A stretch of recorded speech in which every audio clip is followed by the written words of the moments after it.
mining actually in the country, whether it is to protect how much we are able to get or the environment, being water bodies and forest reserves. But over the years, it seems that these laws or legislative instruments that have been made available have not been utilized to the fullest. And so in recent times, Ghanaians are crying for the country to declare a state of emergency.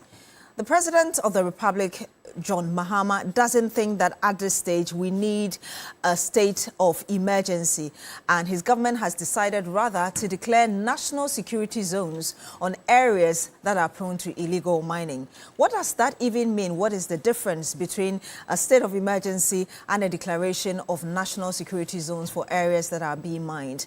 That is what we want to look at tonight. Hello, good evening, and welcome to Agenda.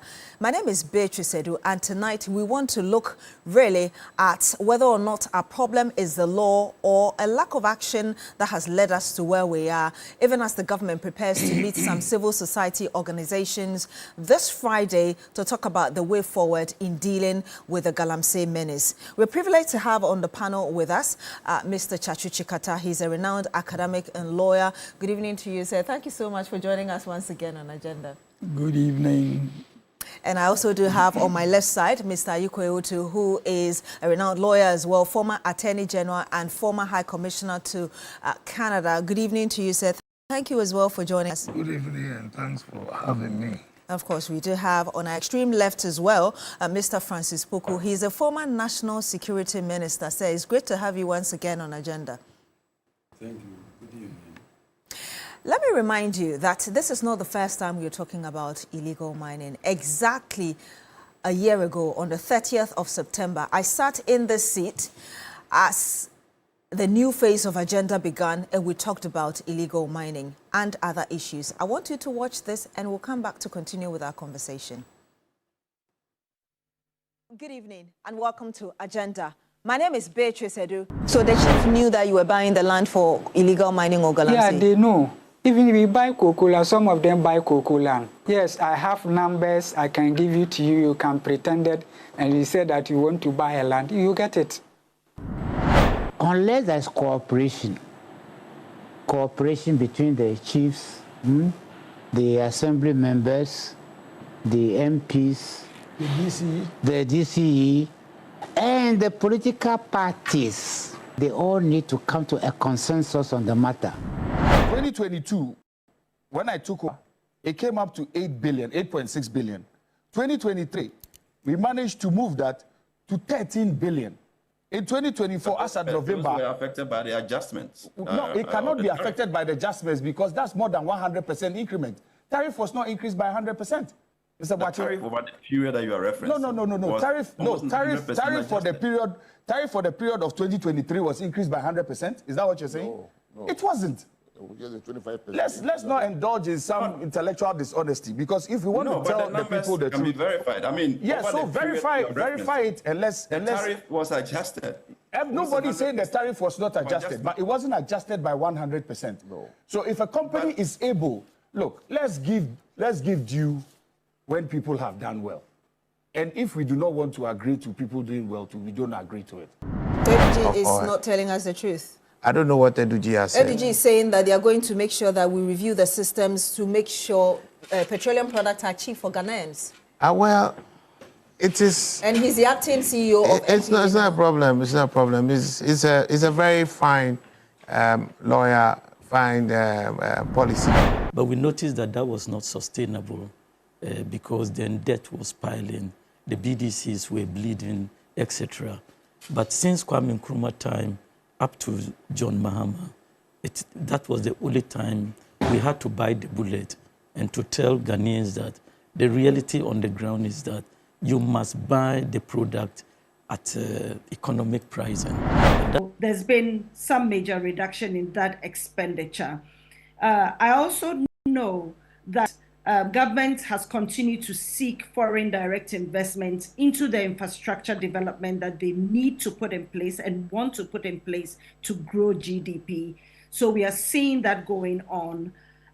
There seems to be some food security, and we've seen that reflect in the inflation rates coming down, especially for food But still, it's an area of concern and we must watch carefully. To me, very satisfactory. Yeah, but they also recognize that the issue whether you have left your party is an issue of fact that has to be determined. I agree with you. And in the end, they did not determine that issue. That's why I said we're back to square one, because that is, in a sense, the bone of contention.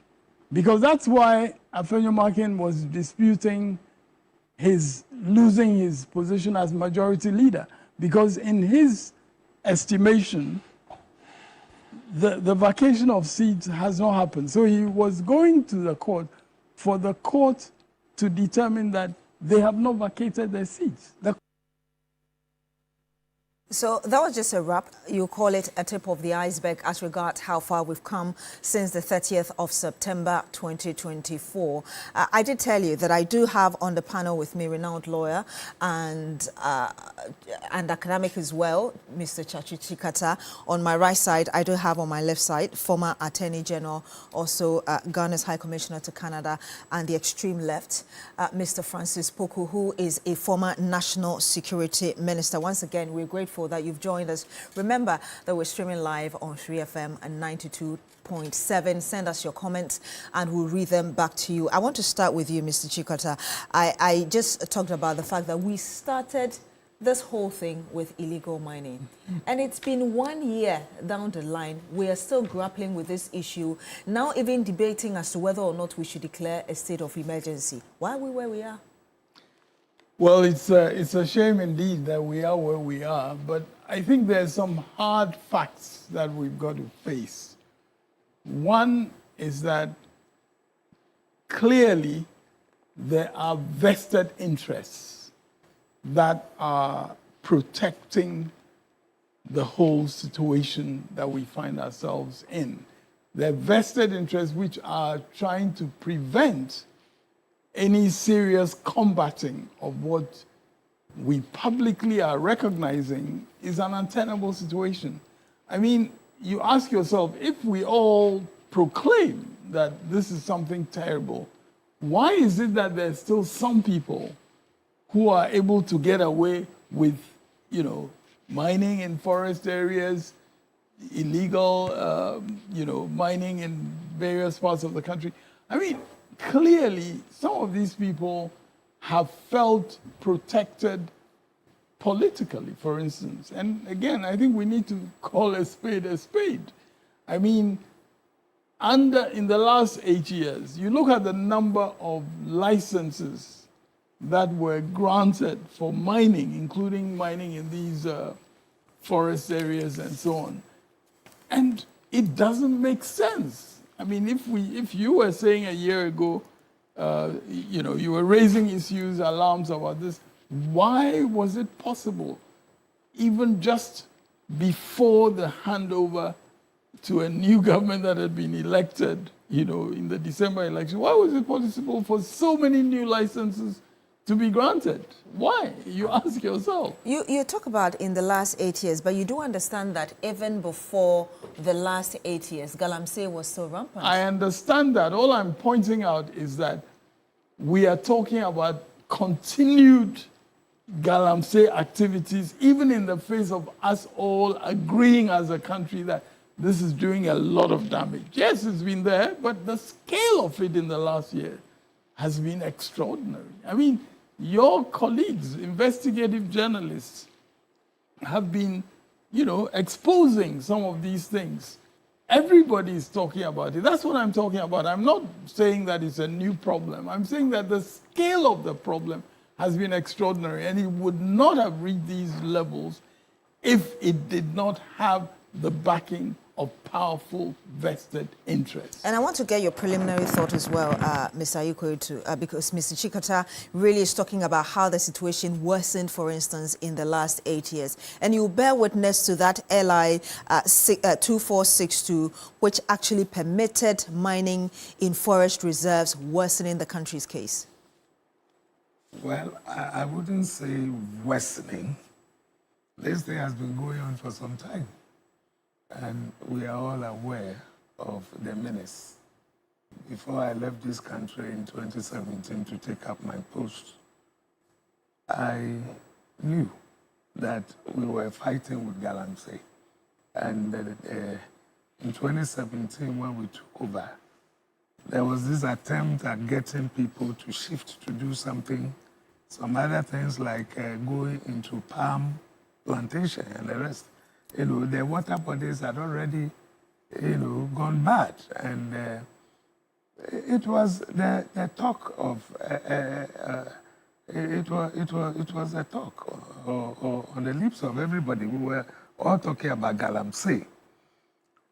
If you situate it within the last 8 years, you create problems for yourself because this thing had been ongoing for some time, and then it makes the thing looks a little more like NDC MPP matter. But this is a matter that we say affects everybody, and we should do all we can to put a stop to it. So I wouldn't say that it worsened just because during that time it was. It ought not have started at all. And we knew of small-scale mining many years back in Akwitia and the rest. You know, so who gave them that audacity to go into, you know, water bodies and now start doing their whatever crude refineries in the water? Were they not people doing, weren't people doing some kind of small-scale mining many years back? So the point about it being worsened is how many licenses were issued within that period as compared to previously? Does it matter? It does, because a lot of people get into the forest and other places. Whether you have 10 licenses or 20 licenses, what they are doing there is wrong. So why was it that during their time, before 2017, why did we have Galamsey? If what we are saying is the position, why did we have Galamsey? We had it. It shouldn't be there, but it was there. That is what we want to look at. We must stop it, find a way of stopping it. That is all. I'll come back to you, Ms. Ayikwe-Otu, but I want to get your preliminary thought as well, Mr. Puku. As a former national security minister, really, where you think we got it wrong? I think we got it wrong because we have focused on assigning blame and also perpetually trying to find causes and scapegoats instead of resolving the problem. And we've come to a point when our very existence has become a very relevant issue. So in my own view, let us put the arguments and the blame game behind us. And as a nation threatened, we now have to deal with the safety of our people. We now have to deal with the extent of the problem. And in security terms, we are heading towards an insurgency because we are dealing with armed groups. We are dealing with a huge national budget if we are to address the problem. Not only trying to remedy the situation, but now we have to decide the budget that is needed to address the issue and remedy the damage done. And if we don't put this blame game behind us, we're going to lose our very existence, not just our lives, but on the way the international community are going to deal with us. You see what's happening as a blame game issue because people feel that they are putting people on their toes. They are pointing fingers at those who are supposed to take proper responsibility and ensure that we didn't get to where we are now. You're calling that as blame game? Yeah, because we have to concede that we've all done the wrong thing. That all political parties have a part to play in what has happened. So we have to be honest and say that he who is without sin, let him cast the first stone. And let me not go into details about what I know. You can but tell us what you know. I'm confident that all groups have to concede that we have not done well to our people. And the moment we come to this admission, I believe we'll focus on the resolution of the problem. Mr. Chikata, I realize you are reacting to what Mr. Puku was saying. Well, I'm not indulging in any kind of a blame game when I point out that the scale of Galamsey activity escalated in the last 8 years. That's just a fact. Let's face it.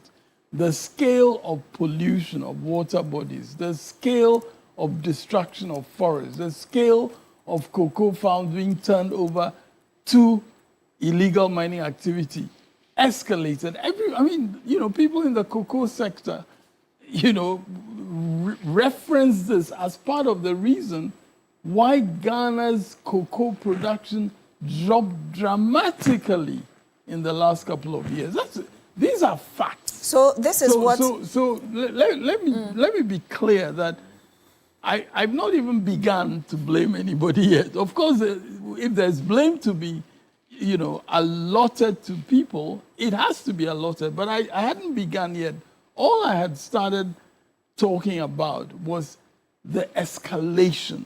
And it is that escalation which has led to the proliferation, for instance, of arms that you talk about. In the past, in times when people were doing small-scale mining in Akwete and so on, they didn't have the scale of arms, the sophistication. So you must be the first to recognize when one is talking about an escalation, that's where we are now. It's an escalated situation, and therefore, it is now a matter of national security. That's where we are now. And we'll go into that bit about the declaration of a state of national security or declaring areas that are infested with illegal mining as national security zones. But I wanted to come to you very briefly, Mr. Adu, because the data shows that since 2017, over 2,000 mining and related licenses have been released. In addition to that, when you're talking about data in terms of times, it says in February 2017 to December 2018, only 7 licenses issued in 2017 and none in 2018. Now, after the ban was lifted, the number of licenses small-scale miners increased with over 900 licenses awarded by December 2018. Why did we have to place a ban? What was happening before a ban was placed? The question is about the licenses, not the ban. I'm asking you, why was a ban placed? Didn't you situate it within that? That was after the ban was lifted, that more licenses were given. I'm asking you, didn't we have a problem that we were solving by placing a ban? Yes, there was a problem. And I'm saying, why are we talking about this escalation business? When we have a bad situation, then we went to West and the West. No, so that... It's already bad. There was something wrong. The waters are turned brownish and poisonous already. So the import of the question is, knowing that it was already bad, did we have to issue more licenses for illegal mining to go on? This is the thing that you do here, which creates problems for TV3. You see, you are now behaving as if you have taken a position that by all means there was an escalation during the time of the Mr. Adu, that's not the point. That's why I'm coming out clearly to tell you that when you do these things, that is when you create problems for yourself. That is not the point. We have argued, he has brought his point, I have answered him. You have taken it back and you are insisting that the escalation took place. I'm telling you, bad West. There was something the matter already which was happening in this country. And you cannot run away from that. That it is true. That is a that fact. There was Galamsey. Why are you interested in insisting that it got bad only during the time of MPC? That is not the point What will I'm you making. gain by doing that? That is not the point How I'm making. How are we going to fight Galamsey? If you would kindly hear me out. If you could kindly, stop it if you want us to come and be part of your program. Mr. Adu, if you would kindly hear me out, the point is not to, I think we've moved on from the bit about escalation. I was only saying... You have gone back to say the same thing, to show the number of licenses that were given. I was only giving you data. After the ban was lifted, who imposed the ban? Who imposed the ban? It was the government. What was the ban for? Was it no MPP who was doing that? It was to deal with the problem. Let us discuss this matter and stop this escalation business. I would move on, but the point I'm trying to make is that I wasn't insisting on escalation of the case. I was only giving you data based on what I said earlier, although we have moved on. But I want us to move on to the legal bit, because again, the question is that we have a lot of, legal frameworks that are supposed to be protecting our environment. If you look at the Act 703, which I mentioned earlier, when you look at even at the 2016 one, a number of them that will not be able to have time to go through. Mr. Chikata, that's why I'm coming back to you as a lawyer as well. People argue that it is not necessarily about the laws we have, because when it comes to the laws, we have perhaps adequate to protect our environment from degradation and destruction. But it is the fact that perhaps the law is overrated, because the law in itself, without action, cannot help solve the problem. No, I would agree. How do you... I would agree with that. And I think, a lot of the time, people talk as if once you make some legal adjustments here and there, once you declare a state of emergency or whatever, you'll solve the problem. That's far from the case. And I would completely agree that, we shouldn't focus just on laws. We should focus on the nature of the problem. And in my view, that's where vested interests come. You see, if you have a lot of people who feel that there is value in something and who are going after it by hook or by crook, they will try to protect the position that they're in every way possible. So that makes it more difficult for the enforcement action. We lost a whole military major, because the military were put to work in relation to a situation involving illegal mining. Now, so we can't run away from the fact that you have these vested interests. And if we are not willing to assess the graduation of vested interest from one period to another, and it's not just about political parties in power that we should be interested in, but even if we talk about it in terms of periods, we have to identify the way these vested interests protect their positions, which makes it more difficult to enforce. So enforcement is a problem. And it becomes more problematic when you have these vested interests very, sort of entrenched in powerful positions. We have to identify the source of the vested interest. I know you've been monitoring the situation as well, and I'll come back to you very shortly, Mr. Ikotu. What have you yourself identified, which is why we are where we are? Well, it's quite clear to me. When you look at the award of licenses, which Mr. Ikotu doesn't want you to talk about, the reality is that a lot of licenses were awarded to, people who were closely connected with those in power, those who had the opportunity, those who had the authority to grant licenses. That's the reality. We can't run away from it. Mr. Ikotu, how do you respond to that question about the fact that the law in itself cannot deal with the problems that we have? I've just gone through some of the acts that we've had. Some of them amended 2016 and all of that. And so how do we combine action with the law to ensure that we deal with the problem as we should? Well, clearly, it's a political will. People were talking plenty during the campaign. They were campaigning in prose only to come and rule in poetry. And they've now been giving us reasons why certain things ought not to be done. I followed them closely, and I was satisfied that they had no plans to fight Galamsey. In 2020, when the MPP was fighting Galamsey, there was a leader who said, even if they jail you, we will come and release you. We lost in all the Galamsey constituencies. You're referring to former President John Mahama? Yes. And then I recall also seeing some group of Galamseyers going to buy pickups to give to a party to do their campaign. Which party was that? You are in the media, so find out.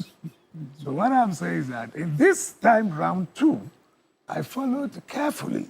And what our current president used to say is that we've got to balance the jobs with environmental degradation.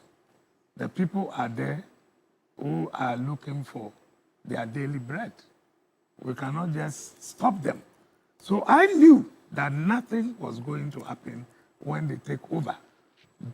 You have sound bites of leading figures in the NDC who were shouting about repealing a certain LI. They have come. I just mentioned it, LI 2462. They are now talking about amending it. So for me, I am satisfied. And that's why I'm telling you, stop this blame game and saying that I don't think what I did was a blame game. And we've moved on from that, Mr. Ikwetu. But it's been a problem all over. All over. And those who were shouting at the top of their voices, declare a state of emergency, repeal LI, so and so, they are now in office. They haven't done that. Will you want to talk about it? Would you want to talk about those things? Yes, we should. Mr. Poku, again, and Mr. Ikwetu has just taken us into that space where Ghanaians are calling for a declaration of a state of emergency. And the president says that we haven't exhausted all the processes that there are, and therefore he doesn't find the need for us to declare a state of emergency. You're a former national security minister. If you can tell us really the difference between what the president has given us now, which is declaring those areas as national security zones, and a real declaration of a state of emergency? Well, the public, understandably, are very desperate. And when you are desperate, you are looking for solutions. So the public outcry, in my own view, is the loss of confidence in the ability of all political parties to solve the problem. You see, we've always, again, we are focusing on what went wrong. But where we are now, the public are looking for answers. We have had delayed actions. We have delayed the corruption of those that they expected to protect them, their safety. And we don't need to go into what is happening. The causes are very open. Food security has been very much endangered. Our cocoa and gold, natural resources, major source of income, are threatened. So there are many reasons why the public wants something and is getting to a demand for a state of emergency. But at the end of the day, when you grant this state of emergency, who are the tools for implementation? It's the security agencies. So now the president hopefully is meeting the faith groups and other civil society organizations on Friday. And I believe that the president, who must be privy to national security reports, is going to share some of the challenges. And some of the challenges are the extent of the problem, the military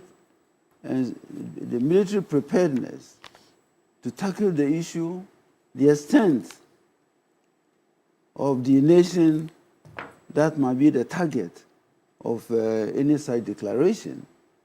But quite clearly, it's well established that the safety of the people are endangered as a requirement for, which is a requirement for emergency action.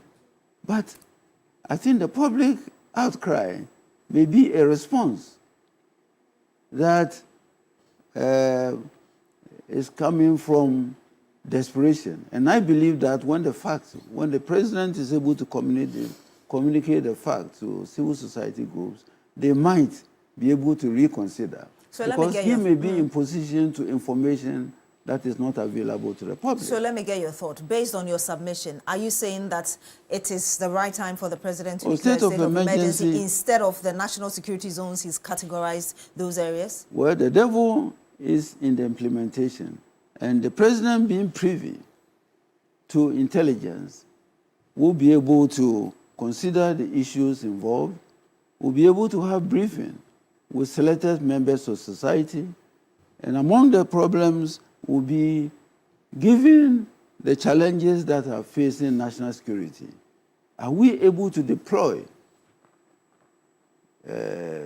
security personnel? And then, in what measure are we going to do so? Because apart from 2 regions, the rest of the regions have suffered from Galamsey. So he will need to assess the situation, given the reports available to him. So I will come back to you on that, and I'll read a bit of really what it means to declare a state of emergency as spelled out in the Emergency Powers Act 1994, Act 472. We'll go into that, but I want you, Mr. Chikata, to respond briefly to what Mr. Adu said earlier, that indeed before the 2024 general election, there were officials, top officials of the NDC, including the now sitting president, who were, making the pronouncement that they were going to be very tough on illegal mining. In fact, there's an article which was published exactly on the 9th of September 2025, where the president met some religious leaders and said that, yes, dealing with Galamsey would be a formidable challenge, but it demands strong political will. The concerns of a lot of people is that, yes, you're just 9 months into power, but you don't seem to have had the strong will enough to deal with this situation head on, as you made us believe ahead of the 2024 general election. Well, I'm not a spokesperson. Certainly, but I'm not a spokesperson for any of the people who may have made utterances. But I want us to just assess the facts that are a matter of public knowledge. Those facts include the reality that has just been explained, that virtually all over Ghana, there's illegal mining activity. So there is a scale of the problem which, has to be taken into consideration. Now, in taking that into consideration, I mean, Mr. Poku mentioned the availability of military or other personnel, security personnel to cope with the situation and so on. But you see, I think that is looking at it too narrowly from the perspective of just enforcement action, because something of this nature can't be dealt with by just deploying troops or by just, and that's why in my mind, if you just started, I mean, it would be the easiest thing for the president to say, I'm declaring a state of emergency because of Galamsey. That's a proclamation he can make under the constitutional and the statutory provisions. Yes. But even after you make that declaration, how are you going to implement your enforcement capabilities? And what is the capacity that you have, both in terms of even the state of the economy that we have, the resources that are available to the government, to be able to deploy in that manner? But I think there's an even more severe problem that we should deal with. You see, declaring a state of emergency, and you will notice that in the Constitution, emergency powers are dealt with in the chapter that has to do with human rights. When you declare a state of emergency, it actually gives the power to the president to do things which in the normal course he would not have the ability to do. So I think that people should be very careful in some of these demands about a state of emergency and so on. Because you ask yourself, do you really want the executive, the president, to have unusual powers that he can use, in respect of a state of emergency? In my view, honestly, I can't see a real justification for just making a declaration of a state of emergency and assuming that through that you will have satisfied people that you're giving urgent consideration to Galamsey. So let me read that a bit of the Emergency Powers Act 1994, Act 472. And when you look at Article 31 and 32 of the 1992 Constitution, you seem to have similar writings as well. So just a bit of that. Section 1 says, declaration of a state of emergency. The President may, acting in accordance with the advice of the Council of State, by proclamation published in the Gazette, declare that a state of emergency exists in Ghana or in any part of Ghana. Section 2 says Parliament has to be informed, and then Parliament shall, within 72 hours after being so notified, decide whether the proclamation should remain in force or should be revoked.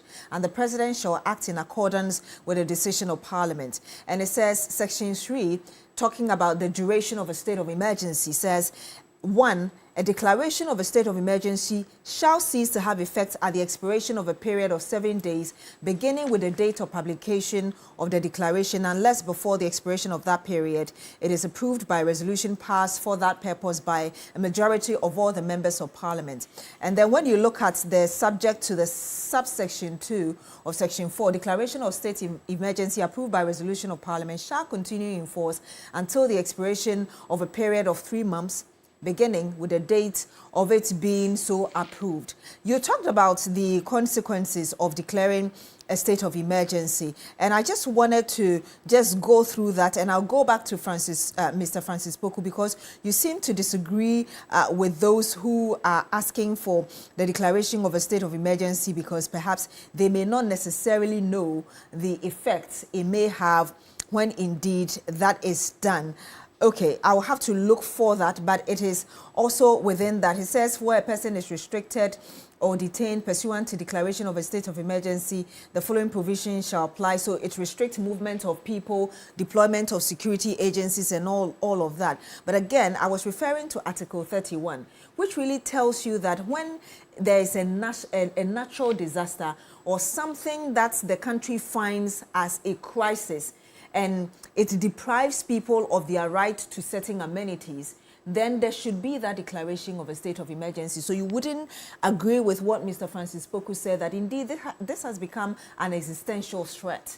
And looking at even what our Constitution says, we should be able to do that. No, it can be an existential threat, but the way to deal with an existential threat is not necessarily to declare a state of emergency, because when you declare a state of emergency, it is to enable you to do something which you would not otherwise have been able to do.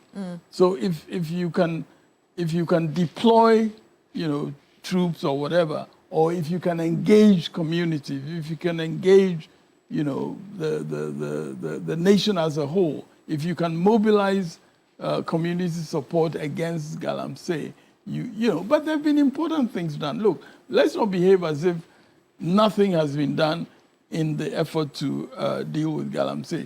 There has been a decisive intervention in relation to some of this mining in forest areas, for instance. There's been an end brought to some of the activities. It's been visible. People who were engaged in it have been stopped. There has been a process of seizing excavators and so on for people undertaking mining in protected forest areas, which they were not entitled to do. And, there's a process now, for instance, of trying to register the excavators, ensure that you can track them wherever they may be deployed and so on. So, steps are being taken. Of course, the society rightly believes that the steps are not sufficient, but they are not sufficient because of the scale of the problem and because of the way that some people want to keep it going. If you have a problem which, only a few people are interested in protecting, it's easier to focus on attacking the problem around those few people. But if you have a problem which a lot of people are engaged in creating for you, then you really got to sit back and make sure that the measures that you're taking are going to be effective. It's not a matter of just declaring a state of emergency. So when you say that the way some people, and I'll be coming back to you, Mr. Ikotu, very shortly, and Mr. Francis Foucault as well, when you say that we are not perhaps seeing progress, just putting it in my own words, because some people want to keep it happening, would you say that some of those people are currently in government? Because again, Mr. Ikotu also talked about the revocation of LI 2462, and it looks like the government has been dancing about the bush regarding revoking this. Let me just read a bit of that to you. Well, Section I mean, I've looked at LI 2462 very carefully. And I mean, the issues about LI 2462 are, again, I mean, not central, frankly, to the dealing with galamsey all around the country. The forest areas, the forest reserve problem is, again, a heightening of the problem. I won't say escalation so as not to upset anybody. But, I mean, the fact that people can even get into forest reserves just shows you that this has now got to just an extraordinary level.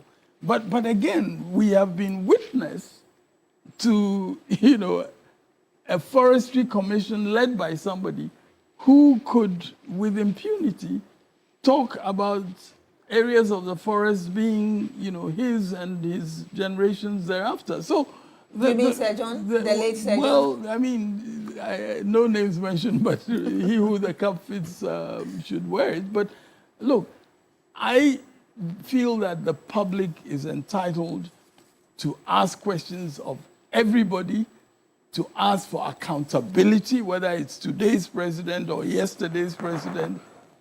Accountability is important in this task because you're dealing with a situation in which you're calling on the highest officers in the land to take drastic action.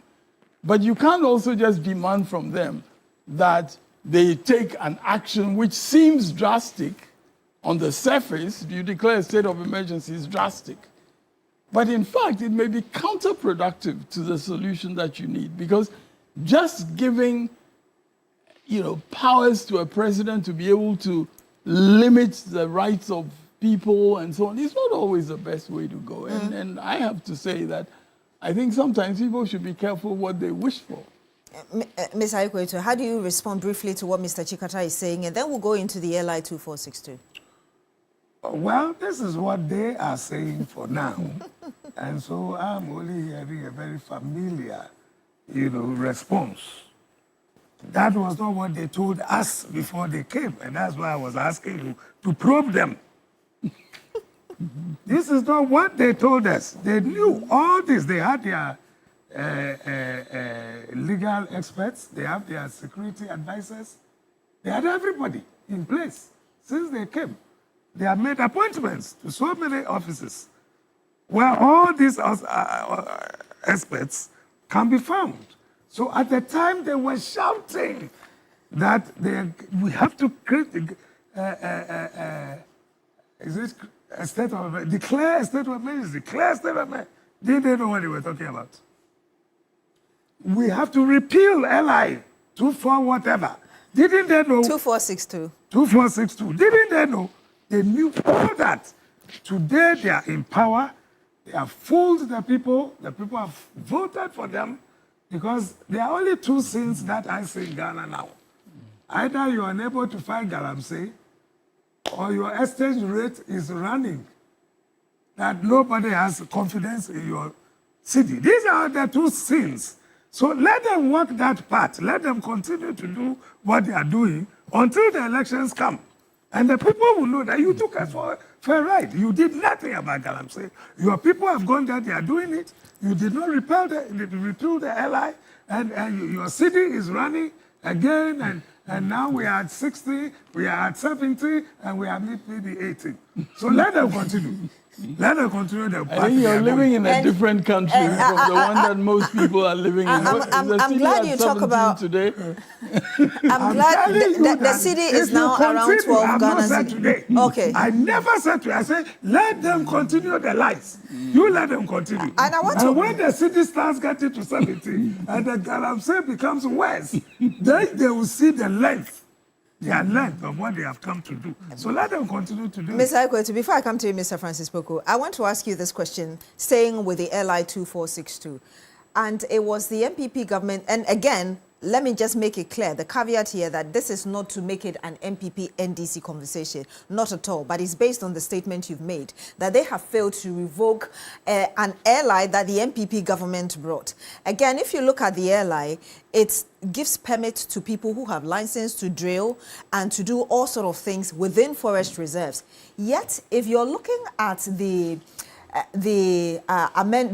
Minerals and Mining Act, the amended one, Act 2019, Act 995, just to read it very briefly to you, because you're a former Attorney General and I believe you understand that. The 6 says, a person who fabricates, manufactures or uses a floating platform or any other equipment for mining, dredging, or any other mode of mining for purpose of obtaining minerals in or along the banks of a natural water body, including a river, stream, water course, the exclusive economic zone, and any area covered by the territorial sea or continental shelf of the Republic of Ghana, commit an offense and is liable on summary, and then it goes on to spell the sanctions.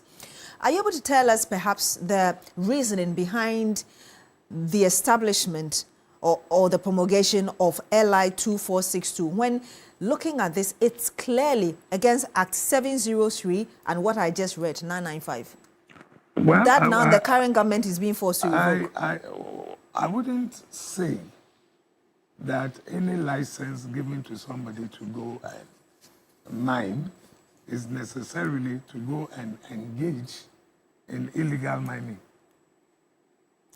So why are we asking the government to revoke, including yourself? You just said that. If that wasn't the case. That we now have escalation. So we are in a situation of desperate actions which call for desperate measures. So if they are telling us that there is escalation now, let them do what is required of them. But it's not the NDC that is asking for the revocation. CSOs in environment are equally asking for the revocation of the airline. Are they better Ghanaians than we are? We are all Ghanaians. We are all seeing the problem. Today we are being told that you can't just take any contemporary and decide to eat because there are difficulties with it. And that is gone beyond even Ghana because we send our food outside and our people go and buy. Go and live there. You see how many people go to Ghana shop to go and buy Ghanaian food all the time. And these are the very things we are exporting to them. So we are all seeing that situation is becoming desperate. Bring in desperate measures, and you are telling us you don't know how to do that. Has anybody told you to go and just kill people? Mr. Aikoto, you haven't answered the question. Which question? About what went into the promulgation Whatever of went LI in, it was passed. It was passed. So you don't see anything wrong with the LI 2462? What is wrong with that? There's nothing wrong with it. It was passed, and I've told you, see, you are creating the impression that they ask people to go and do illegal things. Not necessarily. And even this number of licenses you are talking about, how many people take the license and actually use it? Some people are going to do business with their license. I'm coming to you. People go and do businesses with their license. What is that to show that they themselves are even going to get involved in anything? Or even if you have 10 licenses and you have 100 licenses, in terms of damage, if those who have only 10 are causing more damage, would you just look at the number and say that because there are 100 licenses, therefore what? We have to look at where the problem is. Mr. Francis Poku, and I'll come back to you, Mr. Aikoto.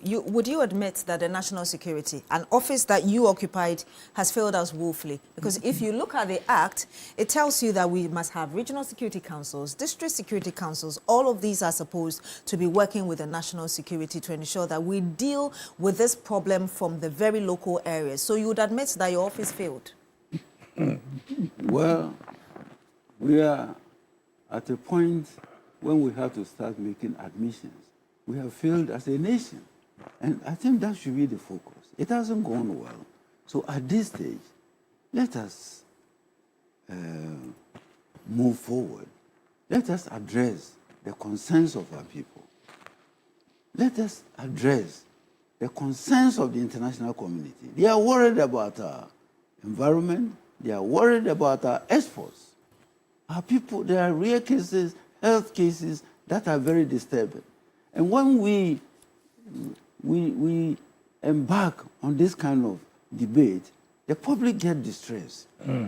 They want to hear from such discussions that we have a way forward. Yes, we'll go into the... And together, we need executive judicial actions to resolve the problem. We need stakeholder involvement. So we are in a very serious situation. And if we are not careful, through Galamsey, the nation may sink. It's going to disturb our revenues.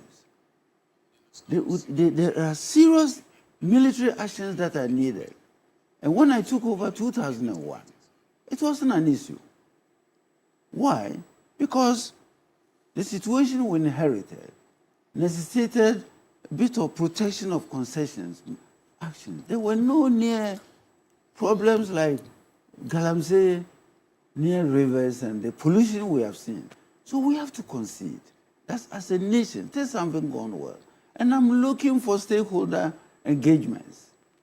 I'm suspecting that, as His Excellency the President has invited the faith groups, we would have the political parties conceding that these actions, negative actions, have taken place during all regimes. So the import of the question is that you cannot, they say that you cannot solve a problem until, or you can't find solution until you know that there's a problem. So how do you deal with the fact that you have regional security councils, the heads, including DISEC, and chiefs being complicit in it? You need to identify that to be able to deal with the problem. We can always go back to the drawing board.